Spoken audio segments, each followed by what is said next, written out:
Hey,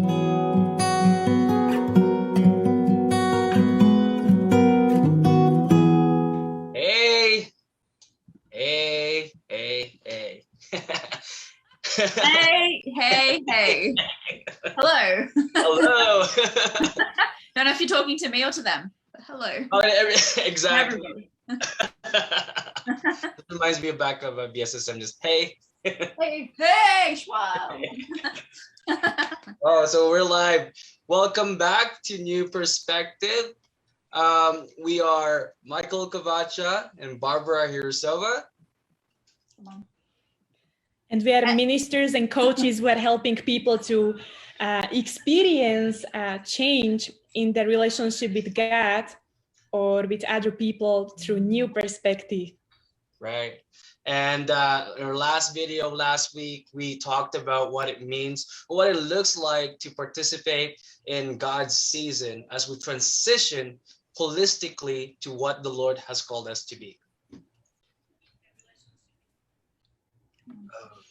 Yes, we are today. We are so excited to introduce you somebody who is special to us, who is our friend, Bec Chamberlain, but now Miss Chamberlain, right? Yes. who is a founder and leader of multiple platforms, BSSM Singles, Revivalist Christian Singles, and Agape Christian Dating. We met Bec, I think, 2 years ago. Mm-hmm. Is it right, Michael? Yep. In BSSM, in Bethel School of Supernatural Ministry, and I was honored to share a piece of the journey with her within the same revival group, and Bec used to be my home group leader, very special one that I was so thankful for that part of my life. And so we welcome you back here on the board, and we are so excited to hear from you. Yeah, no, and you know what's funny, because how I knew about Bec, I don't think I personally met Bec a couple of years ago when we were doing first year, but I was invited by Barbara actually to join this BSSM singles group. And that's how I knew about Bec, and just the way she ministered and her heart for the people, her heart for those who are yearning to be in relationship, either being single or wanting to be an actual relationship and move forward to have a family. And so I was watching Bec just ministering over the platform and how she impacted many people. And I've seen, Barbara and I have actually heard some crazy testimonies in her BSSM singles group. And I actually would like to ask Bec, if you don't mind, can you please tell us more about yourself, your transition, and how you met the Lord and going into BSSM and to where you're at right now? Okay, that's a pretty loaded question. My whole life. Okay, so I met the Lord when I was 18. Mm-hmm. I was raised as Catholic, and kind of just went to church because I was supposed to, but I was like, I don't know, it's boring and I just have to go, right? So when I was 15, long story short, my boyfriend was actually killed on the way to my house one night. Wow. Yeah, so it was pretty traumatic. I was very young. It was like my first real boyfriend, and his brother was they were American. Obviously, I'm from Australia. Right. And so his brother actually flew to Australia and moved to Australia to live with their parents to just ease them through the transition and the pain of everything that was happening. And he was studying to be a pastor. And so he started talking to me about Jesus. And I wanted nothing to do with it. I was like, no, I'm not going to pray for the sake of just praying. I want to know beyond a shadow of doubt that Jesus is real, and then I'll serve him for the rest of my life. And long story short, God just made himself very known to me, very apparent. And he'd actually kept me safe and alive, even when I went through that season about 3 years after my boyfriend died, of just hating him, wanting nothing to do with him. He just really just comforted me. It was the Holy Spirit. And I always thought it was the ghost of my dead boyfriend, honestly, I was so young. Oh, wow. And then when I got saved, I realized, oh my gosh, this has been Jesus the whole time, loving me, protecting me for 3 years, like pretty much every day I would feel his presence. Not every day, but like a lot of the time. And yeah, it was crazy. And so I gave my life to the Lord at 18. I'm now 31. So it was a little bit ago. And then I decided, living radically for the Lord, and got saved into a Baptist church. And I thought that was, the teachings of, that was more like cessationist. Right. And I was like, oh, there must be more to this. Like, I'm seeing things in scripture, I'm seeing things in the word, and I decided to hunger for more. And then I started going to a Pentecostal church, and I started going on mission trips and seeing gold dust and seeing people just radically healed, saved, delivered, crazy stuff. And I would come back and be like, hey, this happened. And they would be like, well, we don't really believe in that. And I'm like, right. Well, it's in the word and he's doing it. So I think I need to go elsewhere to kind of get some like training in this stuff, because I was like, God, this is a little bit outside my wheelhouse, but I want to be open to whatever you have for me. So yeah. And then I went to Catch the Fire School of Ministry in Toronto in 2016 for a whole year, which was really funny because when I first started finding out more about, we call it Pentecostal, maybe you call it charismatic, kind of like our Bethel stream of things. Right. I remember seeing people falling down and being like, this is so demonic. This is yeah, it was really funny. And I remember watching something about the Toronto revival and watching it and being like, oh, God is not in this. We just put God in a box and I think he's supposed to act a certain way. Anyway, and then 2 years later, fast forward, I'm in Toronto. I'm at Toronto School of Ministry at Catch the Fire. And God says to me, hey, remember when you said like this was super demonic? Well, now these people are your teachers. Like they're actually teaching me, because God just really broke through the box of that and basically was like, hey, people used to die in my presence. How would you expect them not to be affected when I come into a room or when they feel my presence? And I was like, ooh. So I think the biggest thing for me just going deeper in the Lord was just being really open to experience, still marrying that with the word and the truth of the word. Like, hey, does this align? And if not, like, okay, I'm not actually going to be a part of it. But if it does, maybe there's more to him than what I expected. And so I did School of Ministry, and then I went back to Australia for like 3 years and kind of just walked around purposeless. Fell into a mild depression for the first year. I just really had I had no friends. Like, it was actually a really hard season. God said to me, like, hey, you're gonna enter like the hardest season or one of the hardest seasons of your life. And I was really angry at him for about a year. Long story short, like I had it was really bad. Like, it wasn't just like I had no friends and I'm like super extroverted, but I like worked from home. I was never around people. My skin, I got like cystic acne for like a year and a half, which I'd never had before. Obviously, my skin isn't bad now, and I hadn't had it before. And it was just like every form of spiritual attack. And so I had just had a really rough time just trying to stay alive. And God just showed me his grace, spending 5-6 hours in his presence, just being like, I need you, like, please, like, and just having him fill me up. Getting close to being like, I want it in my life. Like this is really, really, really, really tough.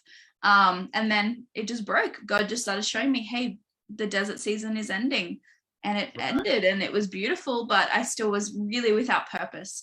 And so I decided to come to BSSM, and I was kind of tossing up about it.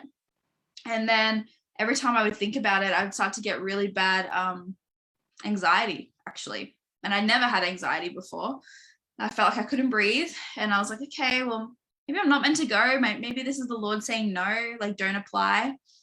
And then my friends were getting married in America, in Reading, because they did School of Ministry, and then they came and did the School of Supernatural Ministry. So they went from Toronto to Reading, and they did first year, and they were getting married. And so I thought, I'll come out and just check it out. And if I like it, I'll come back. And I came out for 5 days for a wedding. And when I came back, I said to my family, it's May, in September, no, even August, I think I said, I'm moving to America. I am going to do BSSM. I know I haven't even applied yet, haven't been accepted. I don't have a visa, but just so you know, I'm going. Wow. And then I went, like, I literally got my visa like 3 weeks before I was meant to leave. Like, everything just, and they were like 2 months out on even giving appointments, but I just called at the right time and they gave me one. Like, supernaturally, everything aligned. Wow. God had been speaking to me a lot about my future husband. So much so that when I was in the consulate getting my visa, I'm seeing signs that God had been using to speak to me about, like, you'll get married soon. So I was like, cool, I guess my husband's in America. And so I had to come get him. And so I came and did first year, and it was great. Barbara was in my small group. I was her small group leader, which was awesome. I think she was a little bit scared at first, like, oh my gosh, this Australian girl, what's she gonna do to me? Yeah, she was. She was like, you speak really fast, and I don't know how to take you. By the end, we were so in love with each other and like awesome friends. And so, I mean, it sounds weird to say in love with each other, but you know what I mean. We loved each other.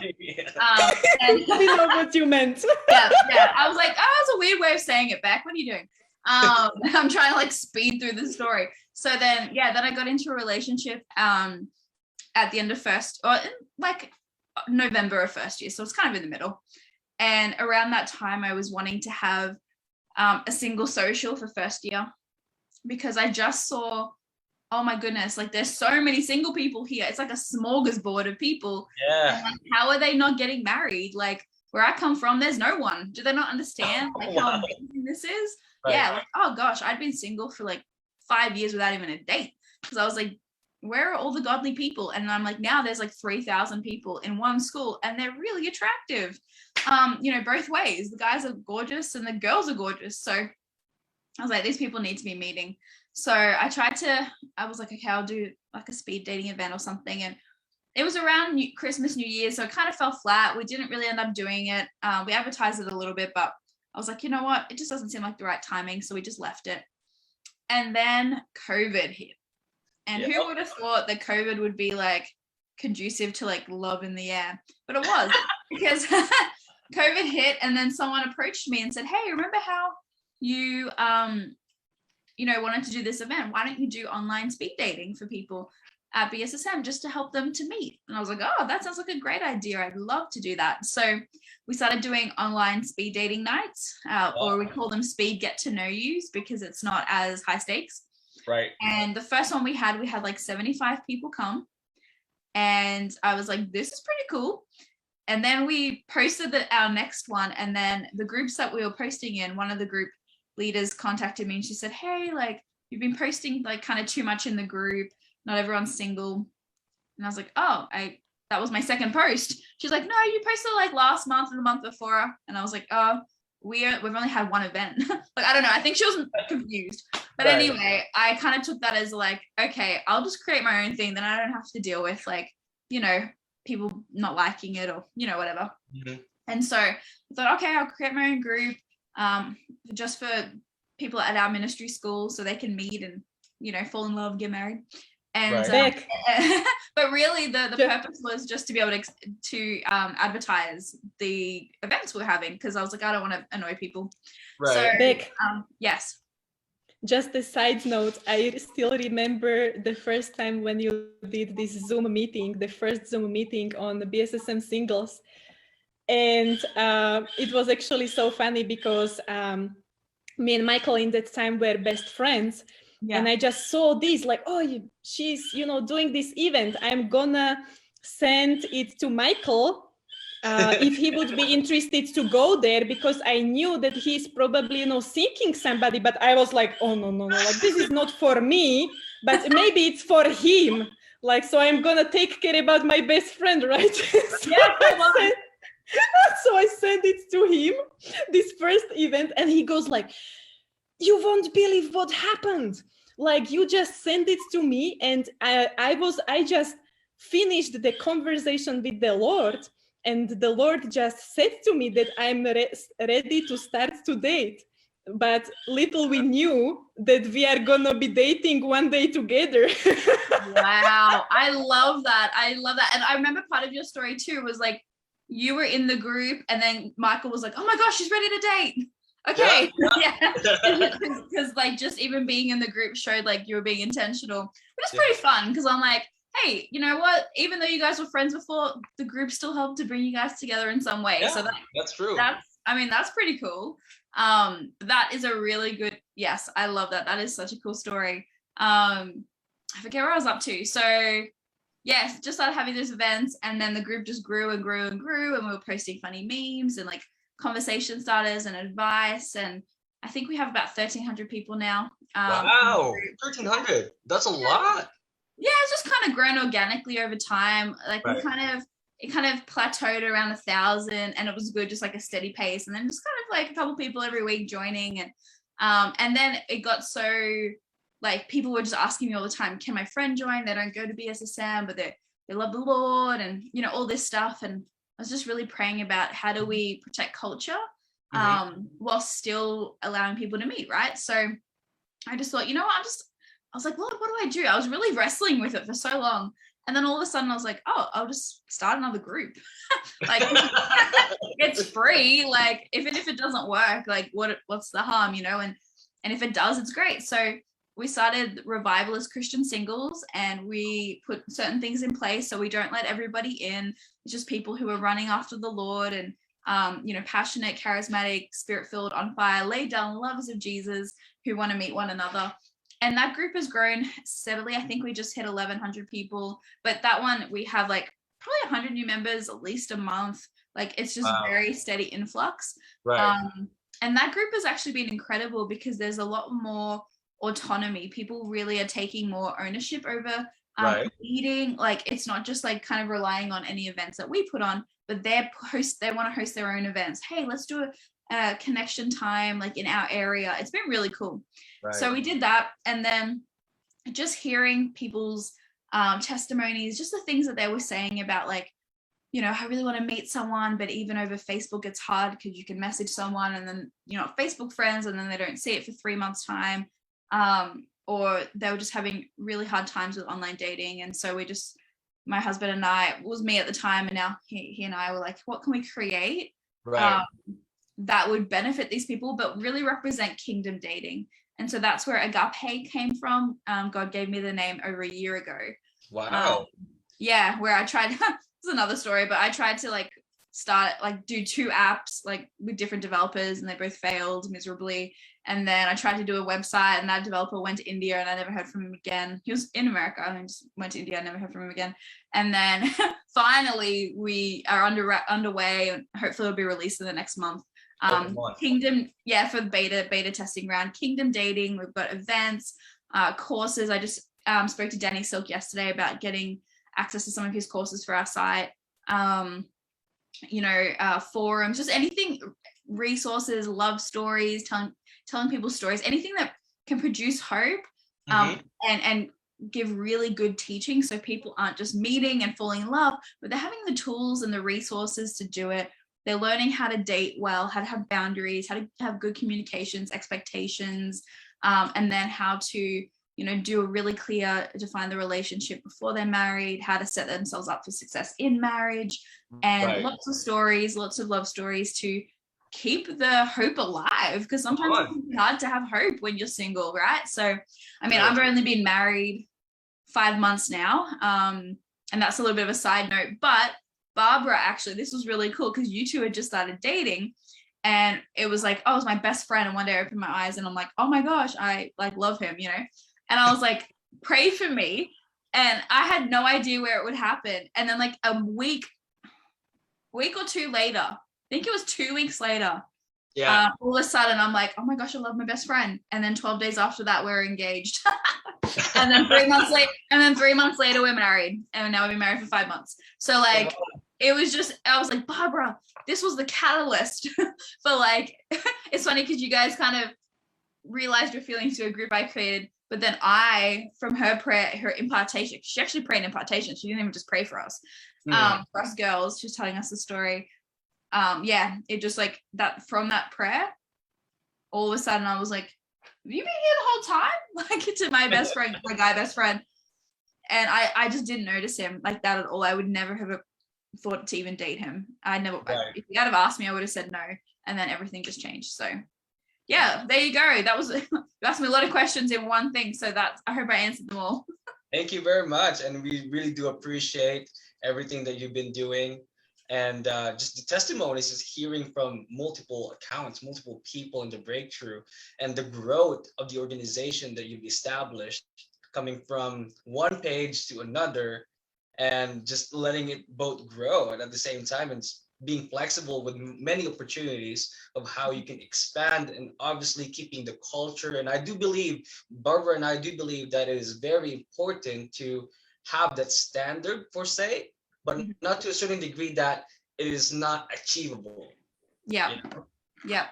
And Barbara and I were just talking about how we transitioned from being together as friends, getting to know each other as brothers and sisters, and walking together, day by day. Doesn't matter what situation we had, we were very open to one another.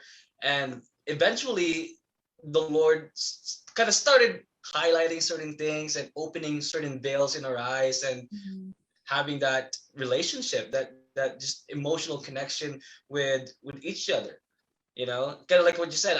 Oh man, my best friend, and I never thought I would fall in love with you. And then the next day it's like, wow, you're actually the guy. Yeah. So yeah, it's a great transition of how the Lord can work into our lives, especially from that place of intimacy and that relationship with Him first, and letting that manifest through us, so we can find that right relationship in our midst, right? Come on. Yeah, I think it's really funny because even when we started dating, I remember I looked at him and I was like, have your eyes always been blue? Because he has like the bluest eyes, and I never noticed. Wow. And I was like, oh my gosh, she's a redhead with blue eyes. A lot of them have blue eyes, but I was like, what? Have they always been blue? He's like, and obviously his eyes have always been blue, but like, I just never noticed. It's really funny. And I don't know about it if it was the same for you guys, but it was also super awkward in like the first maybe 3 or 4 days, where it's like you've gone from being best friends to being like romantically involved. It was super uncomfortable. Like for me, I was like, he's touching me, like, or he would like scoot close to me in like the first day, and I'm like, what are you doing? Like, Right. It was just really awkward, but in like a funny way now. But I was just like uncomfortable, and he'd hug me, and I'm like, oh, it's weird. Yeah. I'm like, he's trying to kiss me.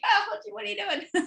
and then like, and it wasn't like he was throwing himself at me and I wasn't liking it, but I was enjoying it. It was just, I got it, like, get used to you interacting with you in a very different way. I don't know if you guys found that. Did you find that it was kind of uncomfortable in the first couple days? Oh yeah. Barbara, if you don't mind, maybe you could share some of our awkward situations. So basically, I'm very glad that you mentioned, COVID, and kind of, sometimes like what we believe that we were talking last week about times and seasons, that times are for men and seasons are for God. But the way how we can recognize them are also through, the outward happenings. What is happening outside can be as a sign that the season is changing, and with the season also the emphasis, or what is the Father doing within the season. So that was also interesting, because I remember going back to the second year, I would have, these expectations, like, how is it going to look like? I'm going to be ministering and walking in my calling and in my destiny. And the first thing that happened, and I was so excited. I'm going to be growing. So I came to the United States again, and the first thing that happened, kind of the school shut down. We had to be in quarantine. Then our spiritual father, he had to go through surgery. So, doing, the discipleship staff was shut down as well. So there seemed to be for me like no calling, no ministering. What is this? And suddenly we met with we were spending time with Michael, right? And we tried to spend time by going, on the bicycles and going to on the ice cream, to have ice cream and stuff like that, to kill the time while being in quarantine. Well, we can't minister, better get some ice cream. We'll beat that. We'll beat that. And what was funny, because suddenly we are in this park and he asks me, hey, what would you say? Wouldn't you like to date? And I'm like, no, you didn't say that, right? Did I hear right? Like, God said this to you, right? It's not Michael. Yep. So I felt like my world was just blew up.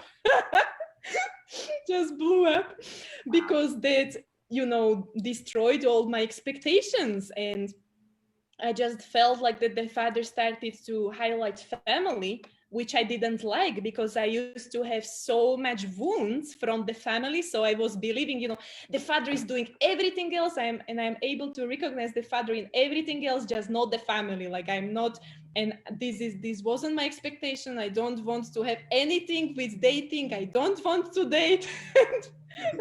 And what is this best friend doing to me right now? So I remember he wanted to kiss me, right? And I'm like, no, like stay away from me. It wasn't the first day, okay? Just the context. It wasn't the first day. This was not the exact same night. No, no. And I think that's fair. I don't think most people try and kiss. Oh, maybe some people do kiss on the first. We didn't either. Right. It was too awkward. I was like, ah. Yeah, exactly. So I was actually more thinking like I'm ready to pounce. Like I was scared, but I was also like I want to smooch. Like that was weird. Sorry, keep going. Like, it's okay. Like slowly after, I started to recognize more and more. Obviously, I say to them, I like, let's just separate some time and spend time with the father, like personally, and have his opinion. Because what I actually really appreciated about Michael and having obviously like a relationship, even like a friendship, with an opposite sex, I believe that it's so vital to invite the father into our process and to let him define the purpose of each other's being in each other's lives. So we had like, even though we were best friends, we had these moments of asking God, like, Father, could you please show us? Could you please help us to understand what is the purpose in each other's lives? Who are we to one another? So we set aside the time, and we were asking him, right, like, what is his vision for us for the next season? And he obviously gave us green. And with that came, another challenges, but it was, messy and beautiful at the same time. And I'm thankful that it happened. But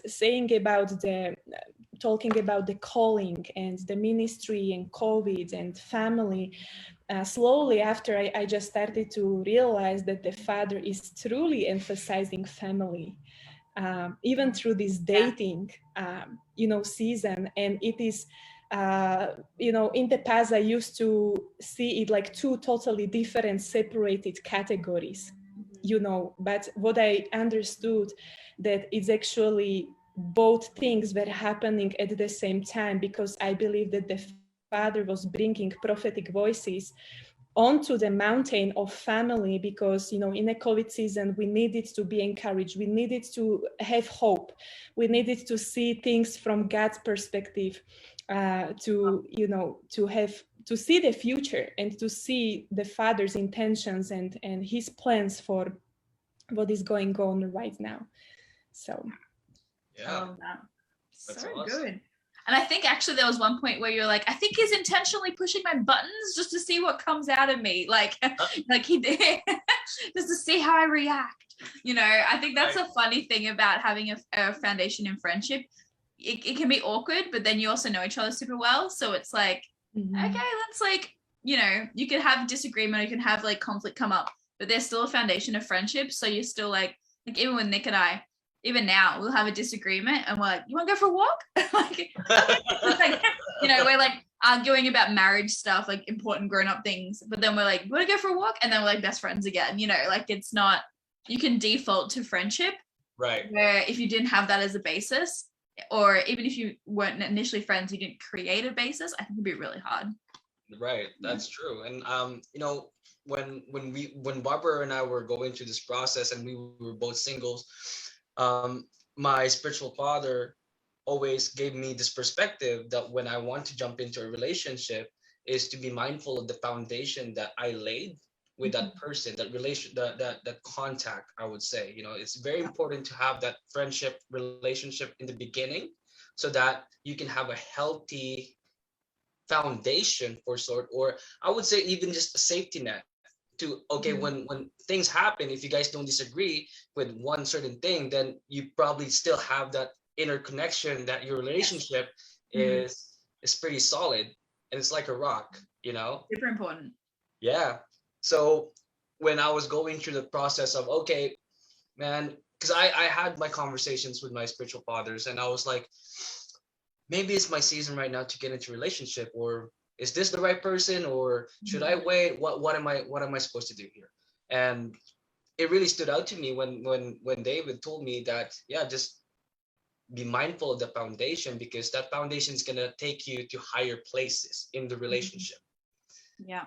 You know, so to me, that I was very grateful to establish that foundation with Barbara as a friend and being able to walk with her as we transition to the new season that Lord had given us or highlighted us to be, and to leading us to where we're at right now at this very moment, you know. So Bec, I actually wanted to ask you, because I'm pretty sure you're a pretty, you know, you're a busy person now with both groups and expecting that next month you're gonna have the dating app and dating platform, dating platform, and you're gonna be doing third year. Yes. At the same time. So do you mind if you could share us your expectations or how you would navigate the season of waiting, entering into that place? Can you clarify just a little bit what you mean by that? Like the season of waiting to launch, or waiting to do what my call is? Yes. Yeah. So that was the hardest thing about second year, to be honest. I was like, I want to be there. I want to be doing everything. It's so exciting, but I'm stuck at school every day. Right. So like that really, oh man, I wanted to quit in like January. And then, so I spoke to my like revival group pastors, and we were just like one foot in front of the other, just like keep it going, you know? So obviously I didn't quit, but it was a struggle. And I was like, I'm not going back to third year. Like I remember saying an angel would have to appear in my room. Like I don't want to go back. Like I'm done. But then I realized that second year and third year look very different, and I could actually have my third year look how I wanted it to look. So the really amazing thing is my third year will actually be with people who are in my sphere of influence, who are entrepreneurs, who are going after their dreams. I'm going to be interning with the Maze team. They create websites for people like Chris Valentin, Leslie and Tom Crandall. They're also creating a website for Steve Backlund. Basically do templates so that churches, influencers, bloggers, and nonprofits can have really amazing looking websites. So the building websites is exactly what I'm doing. And they also, sorry, wow. Nick just got home and he's trying to dance for me to throw me off. He's like in the corner. Stop it. He does it all the time. I'm like on a call with like someone really important, like, you know, like a leadership people, and he's just like in the background. I'm like, Nick, stop. Hello. Hi. Baby, I'm in the middle. He's so cute. Just home from work. For those who are listening to us, Nick is her husband. Yeah. He wants to play. He's like, I'm home. Let's play. So we're getting a puppy today too, so he's really excited. Sorry. Yeah. And then, so what the other thing they do is also social media management. So they actually have it like quite a big following on Instagram, and actually sell courses on how to market in social media. And they have a background in marketing, and they're really incredible with that. And so I thought, if I'm going to do third year, I'd only want to do it with these people. I just kind of thought about it, prayed about it, and I was like, hey, you know what? We might have kids, you know, in the next 2 years. There's really not another time that I can think of where I would be able to do third year. Right. And for what I get back from it, the amount of things that I'm going to learn from these people, if I get in, get accepted, is going to be so incredible that I wouldn't be able to pay to have that anywhere else. Like just being in the environment, being around people who are creative, like I'm creative, is really just, I think I'll just flourish. I feel like I was like, Lord, have I brought myself, like, I can get myself to a certain point. I totally believe that, but I don't think I can get myself further on my own. Like I need mentoring, I need discipleship. And right. I was like, I'm struggling to really bring God into every moment of my business. So I'm like, I'm wanting to do this and I'm wanting to do that. And I'm like, okay, I'm trying to trust that God is with me in that. But like how to bring him in and include him. And so the Maze team, it sounds like they just have the most fun. They're incredible. They are like, hey, we do like Christmas together. We do like events together. We go on mission trips. They invited their entire team to go to Hawaii with them. And there's also opportunity for employment afterwards, which I thought was really incredible. So I had to go through 2 rounds of interviews, and out of like 7 people, only 2 of us got it. And I had to create content, like things I've never done before, but actually had really incredible feedback, and they really appreciated what I had done, especially since I didn't really know what I'm doing. So as somebody in a startup space, I'm like, oh yes, my heart's burning for this, but I think doing something like third year, yes, it will take away from the active time, but also over the summer, every day, some days it's like 5 days, I sit down and I work. I haven't really had a holiday or a break at all. I mean, we went to LA for like 5 days, but 2 of them were driving, so 3 days in total for my birthday. But other than that, I've been working. I'm like, okay, I have a vision, I have a mandate and commission that God has given me. I lived without purpose for so long. Now I have something that I know that the Lord wants me to do, and I want to run into it full steam ahead.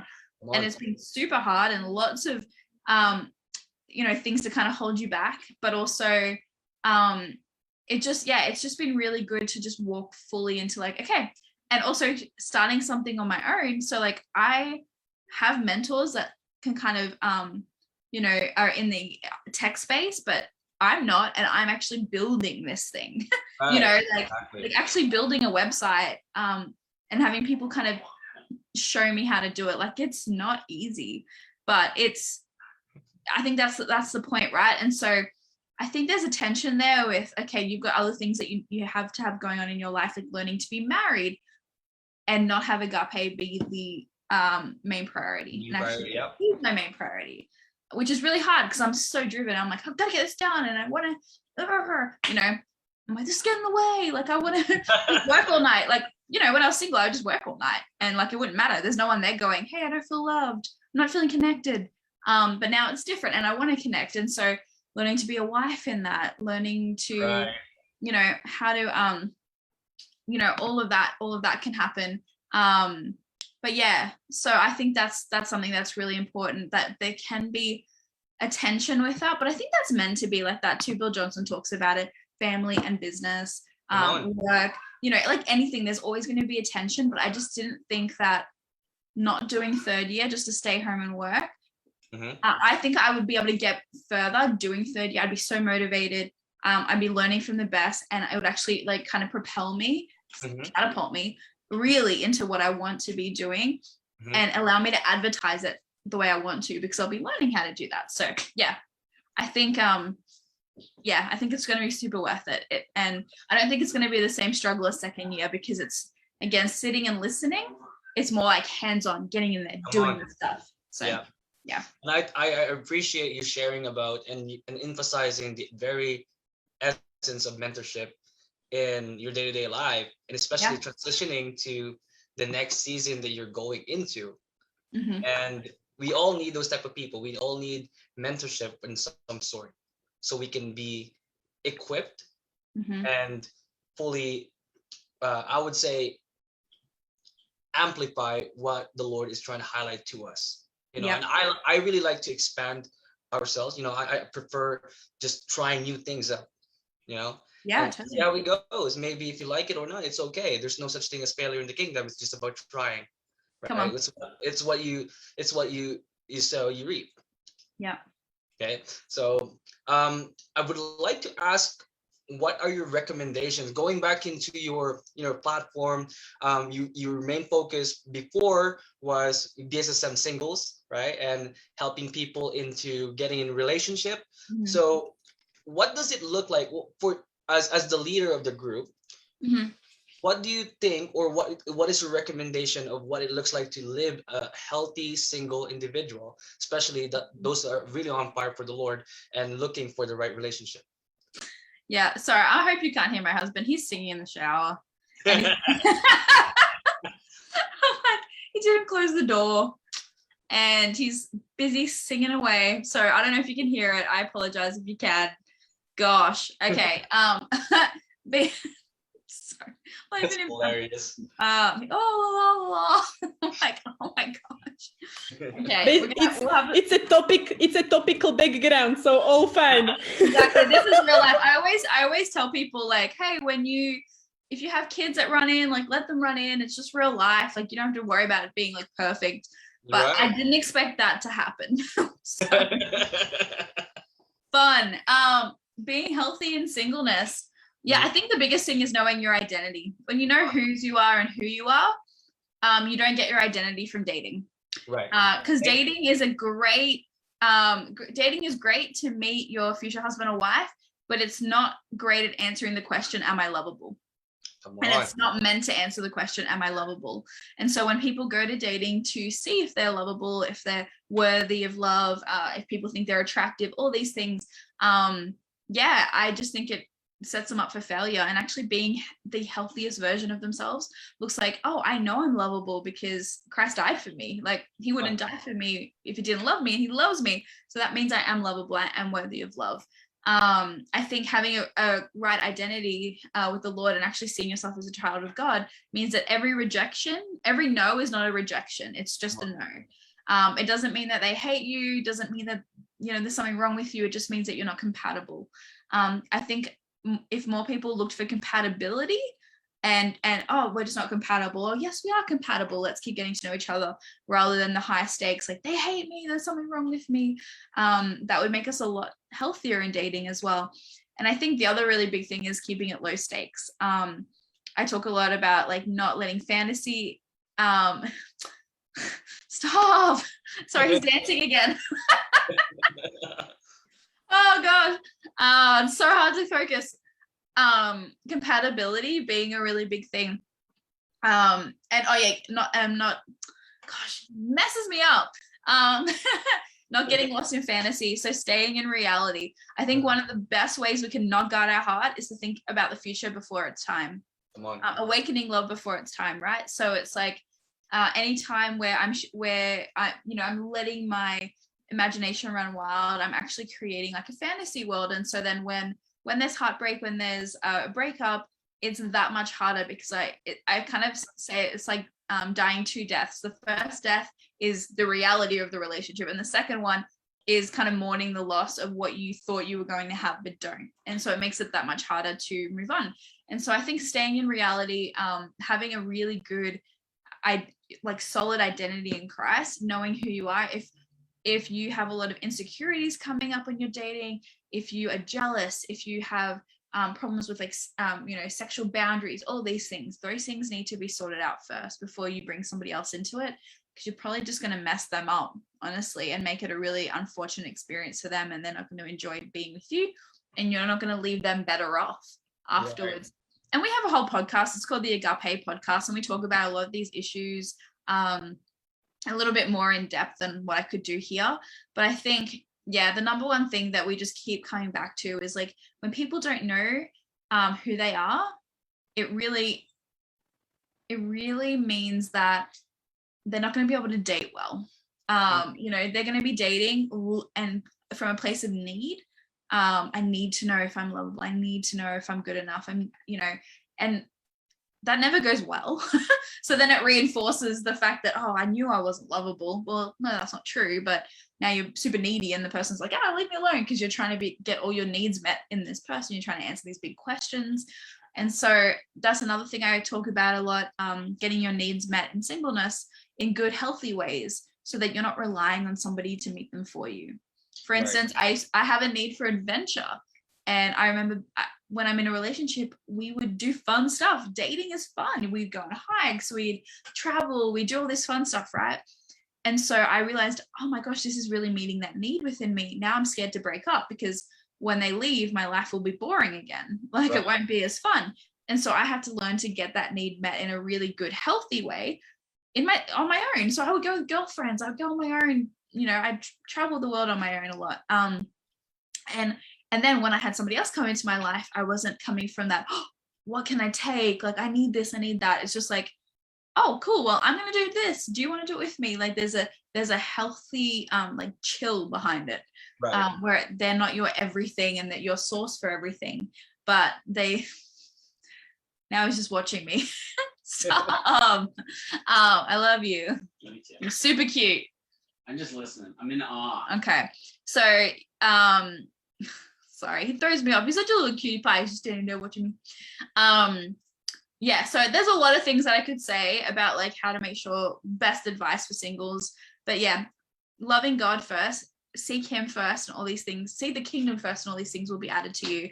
I really think that's true. It's true in business, it's true in dating, it's true in life. Like if we seek him first, everything else just comes, and it comes from a place of health, security in him, knowing who we are, getting our needs met in him first, and then in others in healthy ways as well. And then we can really date from a place of being just super, super healthy.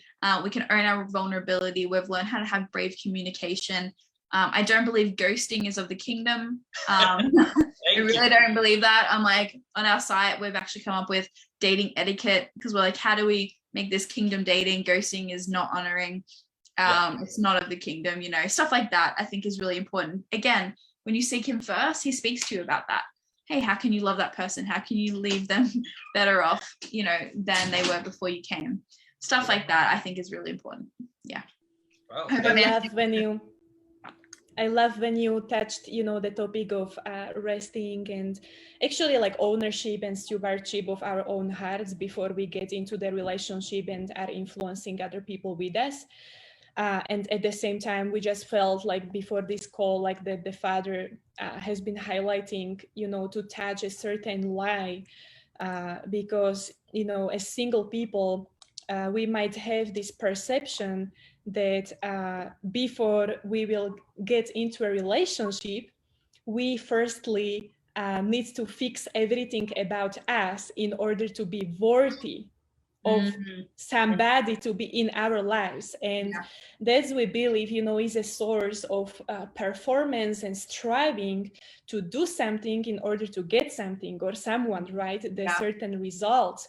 So there is like this healthy balance, learning how to, cultivate healthy stewardship for our own emotions, for our own wounds, for our own issues, because not seeing the dating or the relationship with somebody as a source to fix our problem, but it's actually a partnership. And when we already probably know that being in a relationship is not perfect, and stuff is gonna happen and issues will come up, and many times people think that, oh, now my life sucks, but then one day after I will get into dating relationship or engagement or a marriage, my life will be fixed, or I will be finally happy. But then we realize that being in a close relationship, all our issues and everything is just amplified, right?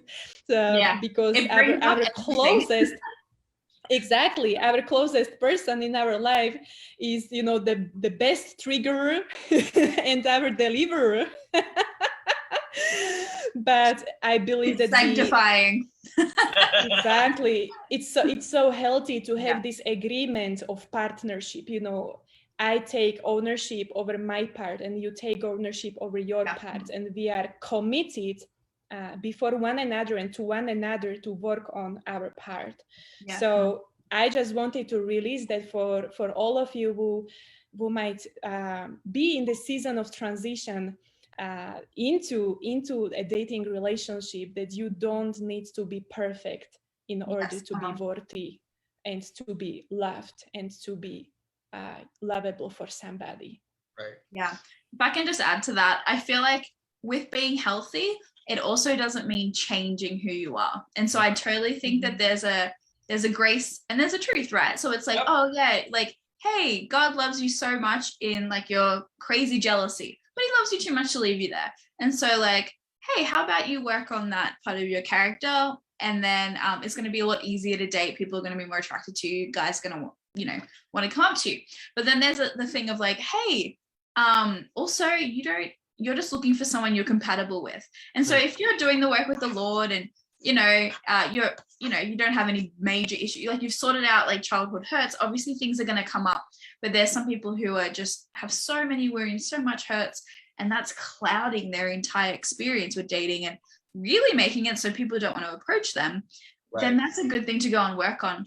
But also sometimes, again, like Barbara said, you don't, when you find the person, like when you find, and I actually believe there'll be hundreds of thousands of people who would like you just the way that you are. You know, I love my husband, but I also believe that there would have been other people that would have liked me, been attracted to me, got along with my personality, right? So it's like, that's an abundance mentality. A lot of people have a lack mentality in dating, but actually having an abundance mentality is going, hey, there's plenty of other people who I will be compatible with. And you don't have to change. Like when I met my husband, I wasn't at my peak physical, like I wasn't the most fit I've ever been. I wasn't like at my most alluring. I wasn't really trying, like we're in quarantine. Like I wasn't even trying to look cute, you know, most of the time. I would get dressed up to go to the food truck park because that's the only place there is to go out in Reading. You know, so it's like, if he likes you or she likes you, they'll be attracted to you as you are. But then you get to be the healthiest version of yourself. So it is a really good experience, right? They'll like you for who you are, and you're not going to, I don't want to say it this way, but like mess it up because your insecurities all come out. And really that is what happens a lot of the time. Like, yes, we were compatible, and then he just got really like controlling, or she just got really you know, she got really controlling, and it's like, oh, these issues from their past they haven't dealt with yet, and it kind of messes up what was actually a really good foundation. And like, hey, we actually liked each other, we were compatible, but these wounds and these hurts have actually just completely sabotaged our relationship. And so being healthy, once you kind of get the big stuff sorted out, yes, things will come up, but then you can actually look at, okay, who am I compatible with? And that's kind of the main goal. And when somebody says no to you, you can just say, okay, obviously we weren't compatible, but hundreds of other people who will be, so that's fine. Right. Come on. Yeah. And I also do believe that as a single individual, because for instance, Barbara and I had a specific, we haven't dated in years before we started dating. Like I haven't dated in 5 years, maybe Barbara 8 years, I think, or 8 or 7 years. And to me, that was also a place where you can, you know, invest into yourself. Right? Take that time to invest into yourself, learn something else, go listen to a podcast that can actually develop yourself, you know, invest in buying books and reading personal development skills, you know. So I think it's a great mindset to have, to just, okay, when you're in this place of waiting for your partner, go invest in yourself. You know? So I think we're about to run out of time here, right? But I would like to actually just, you know, talk about how we could bless Bec in her journey, you know, especially with her heart, the goals that she has, and just what the Lord is highlighting her to do, and especially coming into third year this upcoming season. You know, I know that you know, tuition is also a big thing. Being a student in BSSM, as a foreign student especially, it's hard if you're not really working in United States. So yeah, no, we would just like to, you know, just bring it up, whoever wants to sow into Bec's ministry, into her life, into her upcoming season. You know, we can put the link in our description box if you guys want to sow into her again. And I'm pretty sure that it's going to be worth it. And she has come up with a lot of fruit in her life, with just tons of testimonies in the group that she had established. And there's going to be more. There's going to be more, you know. Come on. Barbara, do you have anything you wanted to say? You're welcome. So yes, we are so thankful, Bec, that you you know, found time for us to join us, and it was such a pleasure and honor to receive from you and get to know you more. And it was a pleasure and honor to introduce you to other people, because we feel that you are such a gift, and that there are so many people out there who might not know your groups and platforms that you have established. And we know that that's not the only one way, but we know about these ways, and we know that they are beautiful and that they helped to so many. So we just wanted to bless you and to talk about it, and, you know, introduce you to others, so maybe they can find you, and also so many great resources that your platforms are bringing as a value. Thanks so much, guys. Yeah, I really appreciate that. I'll give you the link for our Facebook page too, if anybody watching wants to see what we're doing. They can also contact us through there, or me on Facebook. It's literally my Facebook name. You can see it here. So yeah, I really appreciate that. Thank you so much, guys. I did not expect it, but that's really sweet. Thank you. You're welcome. You're welcome. Thank you very much, guys. So just wanted to close this. If you guys like our video for today, don't forget to click the like button, share it if you have any friends who are interested in learning more about dating or being in the season of singleness, transitioning to getting into a relationship. You can definitely share this video, and I hope that it would bless you guys all. And don't forget to click subscribe for more upcoming videos. Thank you very much. Come on. Thank you, guys. Thank you very much, Bec.